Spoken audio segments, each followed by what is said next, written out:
कभी मैं कहूँ कभी तुम कहो कि मैंने तुम्हें ये दिल दे दिया।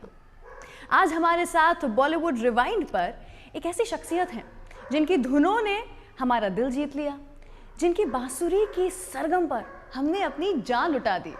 नमस्कार, मैं हूँ रुचि, रंगीली रुचि, और आज जो शख्स मेरे साथ में है मैं बहुत छोटा महसूस कर रही हूँ उन्हें इंट्रोड्यूस करने में। मैं क्या कहूँ, आप मेरे इंट्रोडक्शन के मोहताज तो बिल्कुल भी नहीं हैं। तो पंडित श्री हरि प्रसाद चौरसिया जी आज हमारे साथ शो पर हैं। स्वागत है आपका और शुक्रिया अदा करना चाहूँगी कि आपने समय निकाला और आज मेरे साथ यहाँ पर इस शो पर बने हैं। नमस्कार, आपको, आपके परिवार को मेरा बहुत बहुत नमस्कार। आप हमारे गुरुकुल में आए, हमसे बातें कर रहे हैं, बहुत अच्छा लग रहा है। मैं सबसे पहले बताना चाहूँगी हमारे देखने वालों को कि एक खास जगह पर ये इंटरव्यू हो रहा है जहाँ पर इसे वृंदावन गुरुकुल कहा जाता है। कई सारे बच्चे जो हैं वो आसपास यहाँ पर बैठे हुए सीख रहे हैं, अलग अलग प्रकार की शिक्षाएं ले रहे हैं। मुझे इतना पसंद आया यहाँ पर आना। मैं कथक में विशारद हूँ और मुझे नहीं पता था कि मुंबई में शहर के बीच में कितना सुंदर गुरुकुल है। जी, आप देखिए, आप बैठी हुई हैं तो आपको ऐसा नहीं लगेगा आप बॉम्बे में बैठी हुई। बिल्कुल भी नहीं। शांति कितनी है। ये गुरुकुल और भगवान वहाँ बैठे हुए हैं, राधा कृष्ण बैठे हुए हैं, तो ये उनका ही पूरा घर है, इसलिए हमने इसका नाम वृंदावन रखा। लोग कहते थे कि इसका नाम हरि प्रसाद चौरसिया स्कूल रख दिया। मैंने कहा स्कूल है ही नहीं है, ये गुरुकुल है। ये भगवान का, जिन्होंने बांसुरी शुरू, जिनके हाथ से बांसुरी मुझे मिली है, तो मैं वही तो हमारे सब कुछ है, इष्ट देवता है, तो उनके नाम से ही रखा है वृंदावन। पंडित जी, बांसुरी आपके हाथों में आने का, जहाँ तक आपने ये जो एक अभी मुझे बताया है, तो मैं भी आपसे यही पूछना चाहूँगी। मतलब हो सकता है अगर मैं गलत हूँ तो मुझे माफ़ कीजिएगा, लेकिन शुरुआत आपने जब की तो म्यूज़िक को अपनाना आसान नहीं था। एक तो वो समय भी ऐसा नहीं था जब म्यूज़िक को इतना अच्छा माना जाता था। कुछ बताइए कैसे शुरुआत की आपने? वो तो अभी भी मुझे डर सा लगा रहता है। बचपन में मेरे पिताजी वो पहलवानी करते थे, तो उनकी इच्छा थी कि मैं भी पहलवानी करूं, जैसे हर माँ बाप चाहते कि जो मैं करता हूँ मेरे बच्चे भी करें। तो उनकी भी इच्छा थी, लेकिन मुझे अच्छा नहीं लगता था। लेकिन फिर भी चूंकि मेरी माँ जब मैं 5 वर्ष का था तो छोड़ के चली गई मुझे जी। तो अब पिताजी जो कहें वो सुनना पड़ेगा। और पिताजी चूंकि पहलवान थे, तो अगर उनका कभी गुस्सा ज़्यादा आ गया और एक हाथ पड़ गया मुझे उनका, तो मेरी हालत तो ख़राब हो जाएगी और कोई बचाने वाला है नहीं, माँ होती जो बचाती। तो इस करके मैंने कहा कि जो ये कहते हैं उसको भी मैं करूँगा, लेकिन जो मेरी आत्मा कहती है वो भी मैं करूँगा, उसको तो कोई रोक नहीं सकता ना। तो मैं ऐसे अपने आप को छिपा के वो करता था। और वैल्यूज़ मेरे पास ज़्यादा संगीत की थी।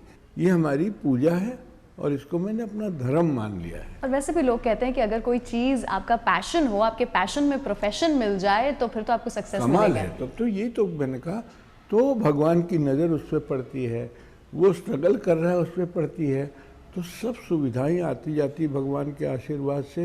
और तब से मैं यही कर रहा हूँ कि ये मेरी पूजा है, ये मेरी आराधना है। पैसा मिले या न मिले, प्रसाद तो मंदिर से आ ही जाएगा। अभी भी है।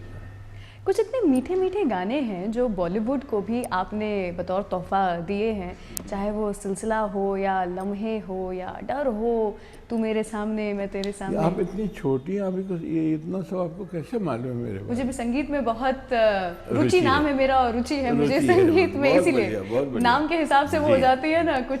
नहीं, आजकल कुछ लोगों को याद नहीं है कि हमने पहले, देखिए मैंने पहले शुरू किया उड़ीसा में था, रेडियो में स्टाफ आर्टिस्ट था। अच्छा, मैं खुद एक रेडियो जॉकी हूँ, मेरा वो भी काम है जी। तो मुझे जॉब मिला था, उसके पहले मैं स्टेनोग्राफर था, ये किसी को नहीं मालूम। अच्छा। मैंने कोशिश किया तो मुझे ऑल इंडिया रेडियो कटक में नौकरी मिल गई जी, बांसुरी वादन के लिए। अच्छा। तो ऐसे ऐसे करके संगीत में जब आया तो मैंने भगवान की कृपा से मुझे पिक्चर में बजाने का मौका मिल गया। उड़ीसा में था तो उड़िया पिक्चर, बंगाल में था तो बंगाली पिक्चर, वहाँ गया, केरला गया तो वहाँ मद्रासी पिक्चर, जहाँ जहाँ बहुत पॉपुलर हो गया मैं कि मैं बजाता बहुत अच्छा। तो लोग मुझे इनवाइट करने लगे, जैसे प्रोग्राम में इनवाइट करते हैं जी। तो मैं स्टूडियो में बिजी रहूँ जाके, कभी कलकत्ते में बजा रहा हूँ तो कभी बॉम्बे में, कभी मद्रास में, कभी ऐसा करते करते मुझे फिर म्यूज़िक डायरेक्शन के लिए कि आदमी को टैलेंट ज़्यादा है, ये जानता है कि कहाँ पर कौन से सीन में किस तरीके का संगीत चाहिए, बजा लेता है। म्यूज़िक डायरेक्टर को बोलना नहीं पड़ता। तो मुझे ऑफ़र दिया म्यूज़िक देने का। तो भगवान के आशीर्वाद से मुझे ये आंध्र प्रदेश की एक तेलुगु फिल्म थी सीरी वेन्नेला। अच्छा। हाँ जी, सीरी वेन्नेला, वो उनका डायरेक्टर थे हमारे डॉक्टर विश्वनाथ, के विश्वनाथ जी। बहुत नाम उनका, शंकराभरणम ये सब, वहाँ मैंने काम किया। फिर ये एक मलयालम मूवी थी, उसका नाम था पोकू भाई। अच्छा। हाँ, बहुत लाजवाब मूवी थी, उसका मैंने म्यूज़िक दिया। फिर एक बहुत बढ़िया मूवी बनी जिसको हम कहते थे 27 डाउन, अवतार कौल साहब थे डायरेक्टर, उनका म्यूज़िक मैंने दिया है जी। फिर हम लोग और शिव हरी हम लोग साथ में आ गए सिलसिला में जी। पहली पिक्चर थी सिलसिला। तो ये हमारे लिए एक ऐसा हो गया कि चलो भाई लगाएंगे, अपना मेहनत लगाएंगे, वो तो है ही है, लेकिन संगीत का भी रूप ऐसा हो कि लोग ये ना कहें कि क्लासिकल का जो बजाते हैं उन लोगों ने किया। मजा आए सुन करके, सुन के अलग लगे। देखा एक ख्वाब तो ये सिलसिले हुए, दूर तक निगाह में है गुल खिले हुए।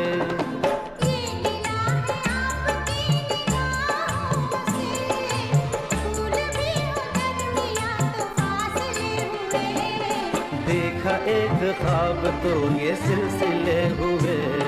वो तो एक्सपीरियंस भगवान की कृपा से था ही, क्योंकि हम बड़े बड़े म्यूज़िक डायरेक्टरों के साथ काम करते थे, और वो युग भी ऐसा था कि ऐसे ऐसे म्यूज़िक डायरेक्टर के हर का आइडेंटिफिकेशन था। बिल्कुल। आप कभी कोई नाम भी नहीं बोलेगा, आप गाना सुनेंगे तो कहेंगे ये तो इनका गाना है। हाँ हाँ, बर्मन साहब का, बर्मन लक्ष्मीकांत साहब प्यारेलाल का जी है, का, शंकर जयकिशन का है, या सलील चौधरी का सब है, अलग या समझ में OPNL आते थे। बिल्कुल। वो पहचान हो जाती थी। और दूसरी बात सबसे बड़ी ये थी कि वो जो गाने वाले थे, किशोर कुमार जी गा रहे हैं अलग है, हेमंत कुमार अलग है, आपको नाम बताने की आवश्यकता, आप कहेंगे ये गा रहे, मुकेश साहब अलग है।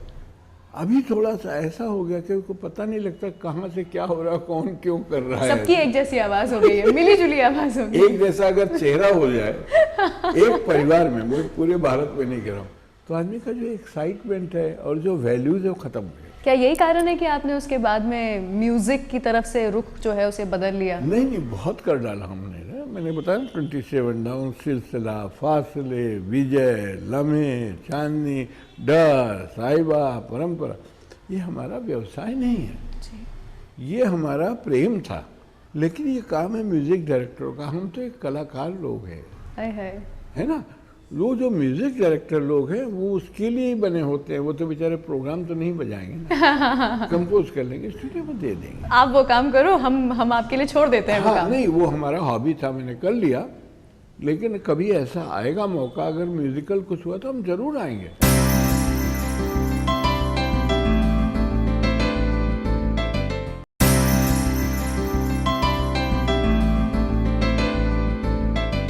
यश जी के साथ में आपने इतना काम किया, कैसा था वो? बहुत ही, मैं कहता हूँ कि उनके में एक हौसला ऐसा था कि वो कुछ भी करना हो करते थे। हम लोगों को उन्होंने नहीं कहा कि नहीं तुम लोगों को आना है और ये करना है, क्योंकि हमारी जो पहचान उनके नज़र में थी वो बड़ी अजीब सी थी कि जब ये बजा सकते हैं इतना अच्छा, तो म्यूज़िक भी अच्छा दे सकते हैं। आज के युग में कौन ये रिस्क लेगा कि इतना पैसा हम लगा रहे हैं, करोड़ों करोड़ों, किसी एक ऐसे अब फालतू आदमी को ले लिया जिसको ज्ञान ही नहीं है। तो मुझे ये बहुत अच्छा लगा कि चलो एक आदमी अगर मुझे समझता, और बड़े गुणी आदमी थे वो, और अंदर से उनकी एक अलग आँख थी जो देखती थी लोगों को।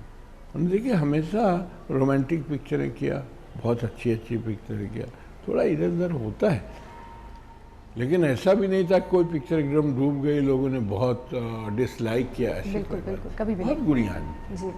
तो उनके नज़र में हम लोग आ गए तो हम लोग का भी जीवन बन गया। एटलीस्ट उनके प्रति जो लोग फिल्म से बहुत ताल्लुकात रखते थे, वो करोड़ों में 10 करोड़ लोग होंगे जो संगीत को सुनते हैं। तो मैं ऐसा नहीं कि मैं कुछ छोड़ जाऊँ लाइन में, उसी परिवार में ही हूँ, बिल्कुल। लेकिन थोड़ा सा अभी इधर लग गया हूँ ज़्यादा कि गुरुकुल में क्या होना चाहिए, हमारे बच्चे लोगों को थोड़ा सा म्यूज़िक का ज्ञान होना चाहिए। एक जो होती है हारमोनी, जो हमारे मोहल्ले में कैसी हारमोनी होनी चाहिए, हमारे फैमिली में कैसी है, कोई क्लेश नहीं हो, कोई लड़ाई झगड़ा नहीं हो।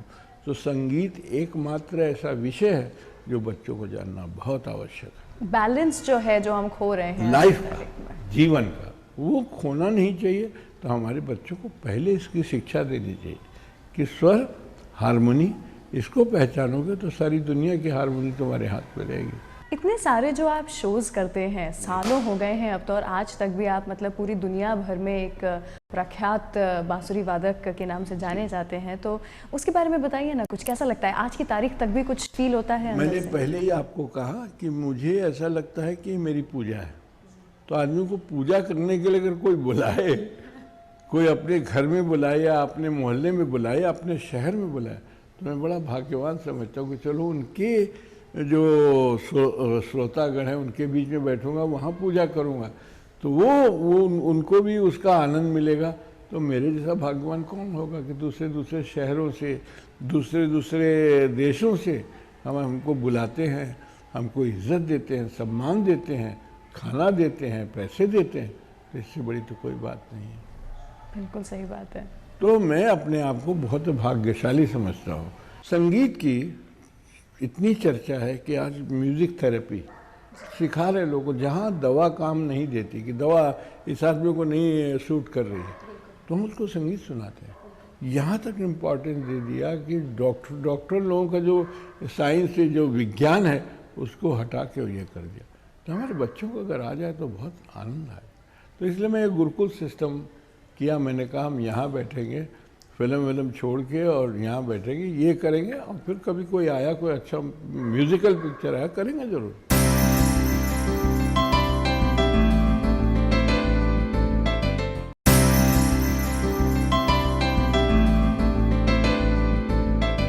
मैं हमारे देखने वालों की तरफ से और इसी आड़ में खुद की तरफ से आपसे पूछना चाहती हूँ कि कैसे इस गुरुकुल का हिस्सा बन सकते हैं। मैंने ये जगह देख ली है, मैं जानती हूँ कि मेरे अंदर का हर एक कण कण चाहता है कि मैं भी एक किसी कोने में कोई छोटी सी बांसुरी लेकर के बैठूँ। बस ये होना चाहिए। इतना वातावरण ऐसा होना चाहिए कि जब हम जाएं तो हम खुद ही सोचें कि वाह वाह कितना अच्छा वातावरण है। और कभी बच्चों को देखें कि बजा रहे हैं, कोई प्रैक्टिस कर रहा है, तो इच्छा होती है चलो बैठ के उसको देखते रहे, सुनते रहे। हमारे बहुत छोटे छोटे बच्चे भी आते हैं और 70-80 साल के बूढ़े लोग भी आते हैं। अच्छा जी।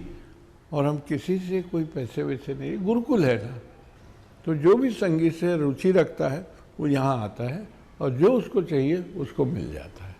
तो कैसे आ सकते हैं हम? हमें क्या करना पड़ेगा यहाँ पर? कुछ करने की आवश्यकता, मंदिर में जाने के लिए क्या करना पड़ेगा? तो आप टिकट देना पड़ेगा। कल से आ जाऊँ मैं यहाँ पर? कल अभी आप रहिए यहाँ से, ऐसा कैसे? नहीं, आप लोग ये ज्ञान दे रहे हैं लोगों को, मेरी बातों को लोगों तक पहुँचा रहे हैं, इससे बड़ी क्या बात हो सकती है? मुझे बहुत अच्छा लगता है, मुझे गर्व होता है कि आप जैसे बच्चे लोग, आप जैसे यंग लोग ये लेके पीढ़ी को, और ऐसे चैनल लोगों तक, दुनिया तक पहुंचाए कि देखो ऐसा भी होता है, ऐसा भी मंदिर है, स्वर मंदिर जिसको हम कहते हैं, जहाँ हम जाएंगे, बैठेंगे और सुनेंगे, तो हमारा योग भी हो गया, हमारा मेडिटेशन भी हो गया, हमारा ध्यान भी हो गया, और पूजा भी हो गई। बहुत बड़ी बात है, सब कुछ एक साथ मिल जाए, जहाँ कोई टिकट नहीं लेना पड़े, लाइन नहीं लगाना पड़े। आज के संगीतकारों के लिए क्या मैसेज है आपके पास?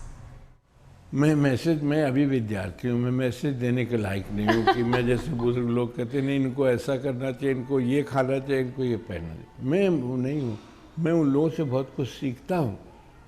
ये हमारी जो जीवन की क्या नाम एक्टिविटीज़ है, सीखने की है, इसलिए मैं गुरुकुल में, इसलिए मैंने गुरुकुल बनाया हुआ है। लेकिन जब ऐसा मैं सोचूंगा, हो सकता है अगले जन्म में कि मैं मास्टर हो गया, तब मैं सबको बताऊंगा तुमको ऐसा करना है, तुमको ऐसा। अभी मैं नहीं बोल सकता हूँ, लेकिन हाँ ये कहूँगा ज़रूर उनको, हमारे परिवार के नाते कि हमारे परिवार के ही लोग हैं, पिक्चर जो भी है, जिसका भी संगीत दें, उसको पहले गौर से सुने जी, गौर से उसकी कहानी को देखें, इसको संगीत की कितनी ज़रूरत है। जैसे हम देखते हैं ना कि एक हमारे परिवार में एक बच्चा, उसको कितना खाने की ज़रूरत है, हाँ। कितना खाना चाहिए, उसको ज़्यादा भी नहीं खिलाएंगे, नहीं तो पॉइजन हो जाएगा। तो इस तरीके से हम कहेंगे इन लोगों को, पहले देखो कहाँ संगीत की ज़रूरत है, कितनी ज़रूरत है। इतना मत भर दो कि एक पतला आदमी है, उसको ओवरकोट पहना दिया, मोटा सा, वो खुद ही नहीं चल पा रहा तो कोट पहन के, एक फिल्म में 14 गाने हाँ। ये नहीं होना चाहिए। कहाँ कितनी आवश्यकता है वो करोगे तो हर आदमी को अच्छा लगे। कम लेकिन अच्छा होना बहुत जरूरी है। हाँ, कहीं कहीं देखिए आप, साइलेंस का भी जो मज़ा आता है ना, इतना धड़ भड़ चल रहा है, साइलेंस हो जाता है, लगता है यही संगीत है। हाँ, तो ये मैं कहूँगा कि जब भी आप कुछ करो, देख लो कि कितनी इसमें आवश्यकता और किस तरीके की आवश्यकता है। भले वो चले या न चले वो अलग बात है, लेकिन अपना काम संगीत का ऐसा करो कि लोग संगीत हमेशा सुनते ही रहें।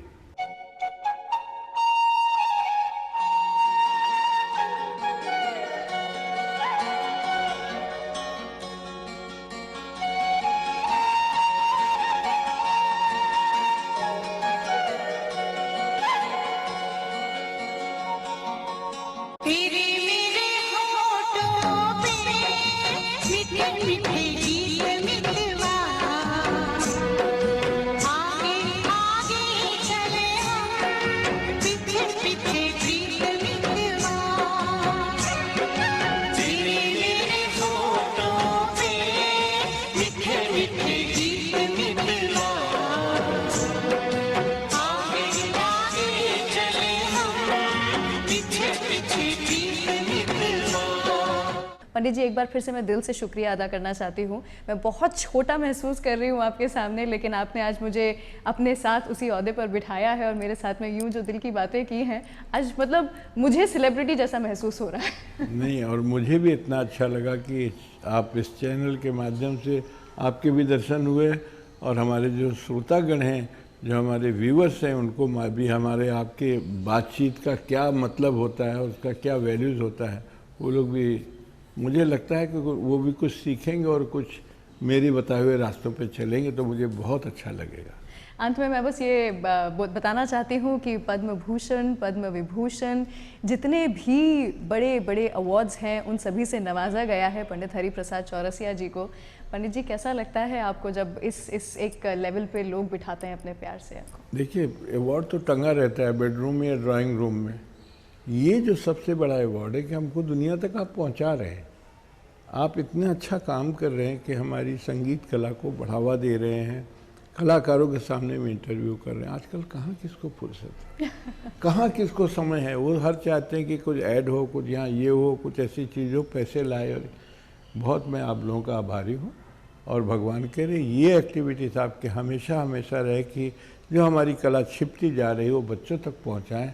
आपके ही माध्यम से हो सकता है ऐसा, बस इस काम को करती रहें, मुझे बहुत अच्छा लगा। चलिए, तो इसी के साथ फिर से होगी मेरी और आपकी बात, अभी तो बाकी है हमारी मुलाकात। मैं रंगीली रुचि कह रही हूँ अलविदा। देखते रहिए बॉलीवुड रिवाइंड ETV पर।